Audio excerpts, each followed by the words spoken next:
Dr. Zethakari's four eyes blinked in rapid succession as she stared at the diagnostic readouts displayed across her medical console. The crystalline formations along her scaled forearms dimmed to a pale blue, a clear sign of confusion among her species. For the third time in as many minutes, she ran the bioscanner over the motionless form lying on the medical table. Cardiac activity, 0. Neural function, 0. Cellular regeneration, 0. Her voice carried the harmonic undertones typical of the Veltai as she addressed her colleague. Dr. Mordoun, this human specimen has been clinically dead for 17 standard minutes.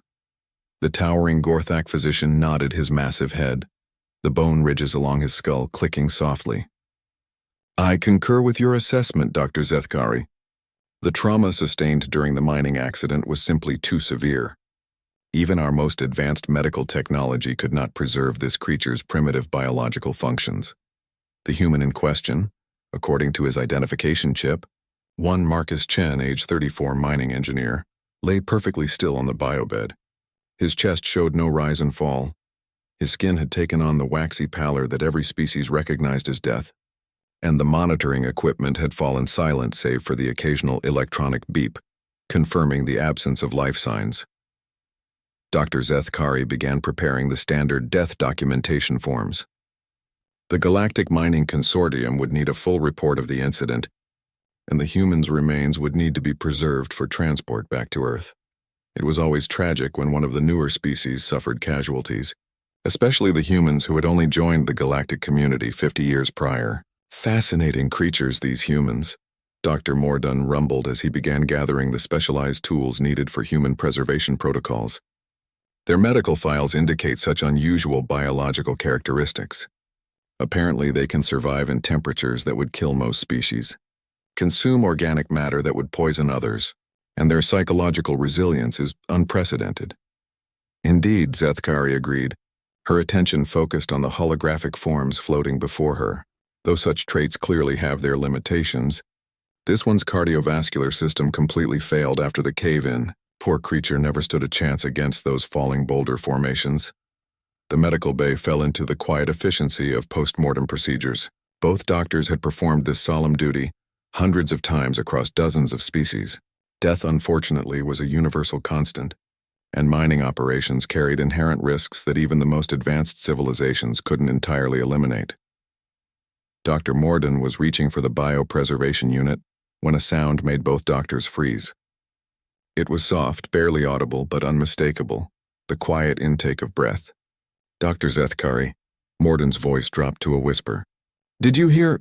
The human's eyes snapped open. Marcus Chen sat up on the medical table with a fluid motion that sent both alien doctors scrambling backward. His movements were strong, coordinated, showing none of the disorientation typically associated with near-death experiences.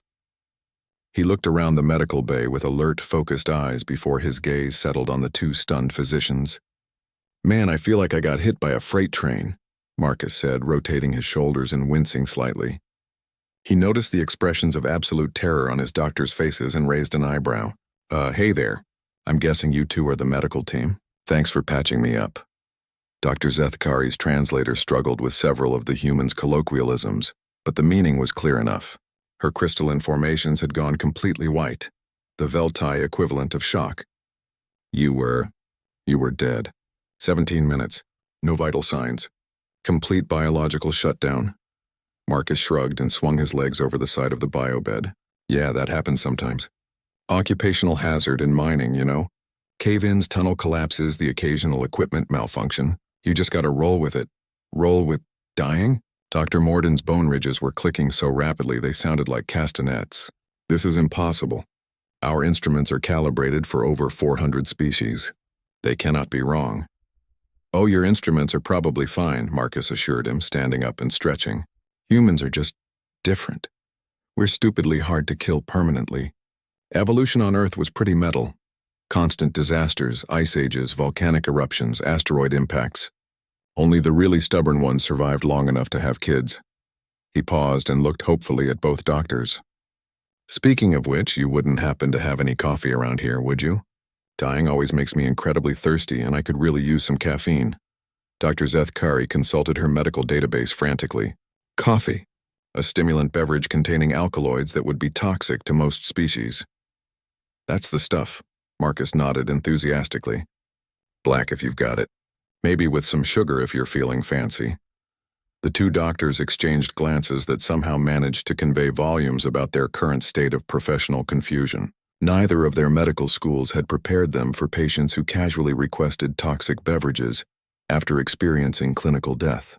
Mr. Chen, Dr. Mordun began carefully, perhaps you should remain for observation. What you've experienced is medically unprecedented. Marcus waved dismissively. Nah, I'm good. This wasn't even in my top 10 worst work accidents. Besides, the other guys are probably worried about me and we've got quotas to meet. The uranium deposit in Sector 7 isn't going to mine itself. He headed toward the door, then paused and turned back with a grin. But seriously, if you find any coffee, just let me know. I'll be in the tunnels.